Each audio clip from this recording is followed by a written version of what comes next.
Sisi kama chama cha vitabu wachapishaji wa vitabu Tanzania tumeandaa kushirikiana na wadau wengine maonyesho ya 32 ya vitabu Tanzania. Tunategemea kwamba tarehe hiyo, tarehe 21, itakuwa ni ufunguzi rasmi wa maonyesho ya vitabu. Tunategemea kuwa na katibu mkuu wa Wizara ya Utamaduni, Sanaa na Michezo, Jason Msigwa, kama mgeni rasmi. Maonyesho haya yatakwenda kwa takriban siku 6 kutoka tarehe 21 mpaka tarehe 26, na yatafanyika pale Maktaba ya Taifa. Maonyesho haya ni fursa kwa jamii kuona utajiri wa maandishi ambao Tanzania tunayo, lakini pia majirani zetu, sababu tunategemea pia washiriki kutoka Kenya, kutoka Malawi watakuwepo. Kwa ni fursa sisi kuona tulicho nacho. Ni fursa ya kuipitia tena historia na kuyaona mambo ambayo yalikuwepo, yalitokea, kazi ambazo zimefanywa. Kwa hiyo kwa kweli tunawakaribisha wote, wadau mbalimbali, kuanzia watoto ambao wamekuwa ndio wapenzi wakubwa wa vitabu katika jamii sasa hivi, vijana ni wasomaji wazuri, wazazi na umma kwa ujumla. Mje mjionee kazi nzuri za Watanzania, lakini pia kazi nzuri ambazo dunia inazo kwa ajili yako wewe kusoma na kupata maana. Katika siku za maonyesho, matarajio yetu makubwa ni kwanza kuweza kukutanisha waandishi wa vitabu pamoja na wasomaji wa vitabu. Hilo ni moja. Kuweza kudhihirisha kwamba tunazo kazi nyingi kama wachapishaji, tunazo kazi nyingi kama waandishi wa vitabu, lakini pia kuendelea kufanya wajibu wetu sisi kama taasisi ambazo zinafanya biashara ambayo ni biashara na huduma, kuendelea kutengeneza hamasa kwa jamii kwamba vitabu ni jambo la msingi ambalo wote kama taifa na kama raia tunapaswa kulienzi, kwa sababu katika vitabu ndipo tunapoweka kumbukumbu ya masuala mengi, tunapoweka utajiri wa utamaduni wetu. Kwa hiyo hayo ni baadhi ya mambo ambayo tunataka kuyafanya, tunategemea kuyafanya, lakini pia tunawajibika kuyafanya katika maonyesho ya kimataifa ya vitabu Tanzania. Hali ya usomaji wa vitabu Tanzania ni hoja nzito, na kwa kweli naisema nikiwa kama nusu cheka nusu sicheki. Ni kwamba hali si nzuri sana, lakini si nzuri ya kusema ni ya kukaribia, ni si nzuri lakini inafaa kujengwa. Usomaji ni duni kwa baadhi ya vitabu na kwa baadhi ya makundi ya watoto. Usomaji ni mkubwa, lakini unachokisoma kinahama kutoka kile ambacho labda kama taifa nikipenda kuwekeza kwenda kwenye kile ambacho kinapatikana. Vijana wanasoma sio sana.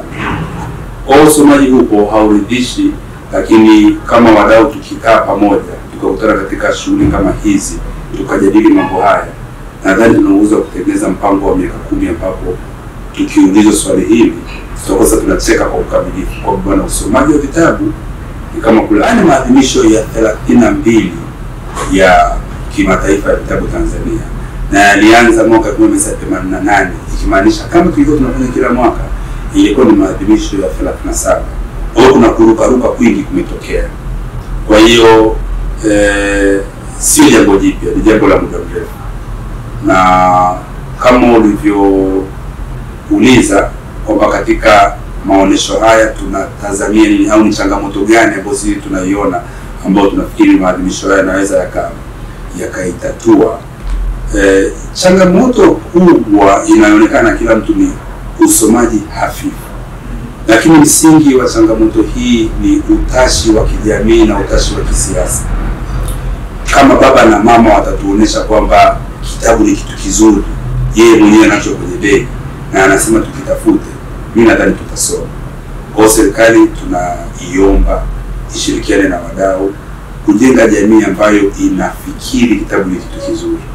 Tayari serikali inajua hili na inafanya, kwa sababu maktaba zaidi ya 42 za ambazo ni mali ya serikali zinaonyesha tu katika msingi wa utendaji serikali inajua kusoma ni kitu cha muhimu. So maktaba si kwa ajili ya shule, maktaba hizi ni za umma, zina kila kitu.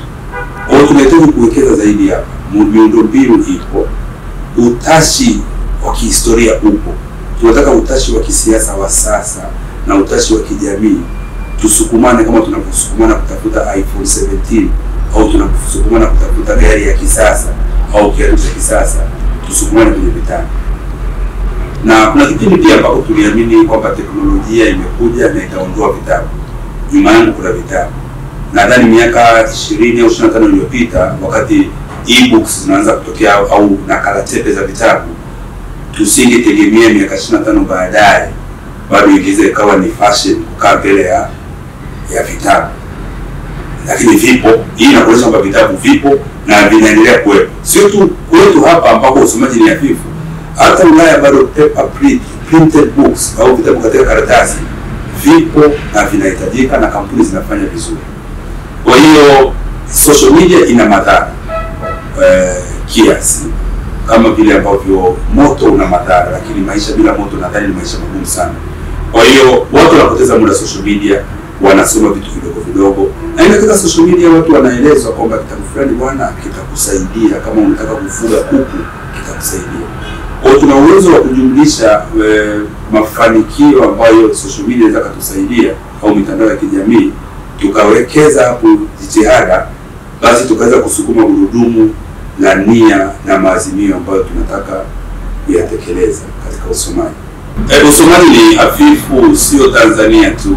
Nilisoma ripoti au taarifa ya UNESCO ya mwaka huu iliyotolewa mwezi wa 4.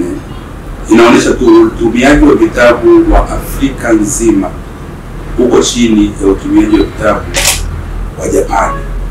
Kaiangalia Japani, kaangalia udogo wake, halafu mapato kifedha au matumizi kifedha ya vitabu, Japani inazidi bara zima la Afrika.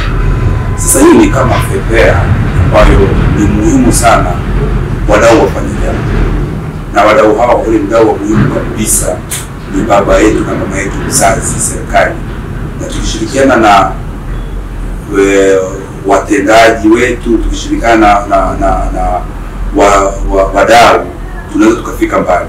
Kwa hiyo inachukuliwa hivyo, na kama nilivyosema hizo data zinaonyesha ni kweli. Kama ni kitabu ni kitu cha mbali sana kwa Mwafrika, bado hajaweza kukiamini kama ni kitu cha muhimu. Lakini sisi tunasema kama wadhamini au niseme sisi ni wahifadhi, tunasema publishers au wachapishaji ni wahifadhi wakuu wa utamaduni na historia ya mafanikio ya watu. Kwa nini? Kwa sababu historia hizi ziko kwenye vitabu. Ili kuwa mwanafamilia bora wa Global TV, usisahau kusubscribe, like, kushare na kucomment. Baada ya kusubscribe, bonyeza alama ya kengele ili kupata taarifa kwa kila video inayopanda Global TV Online.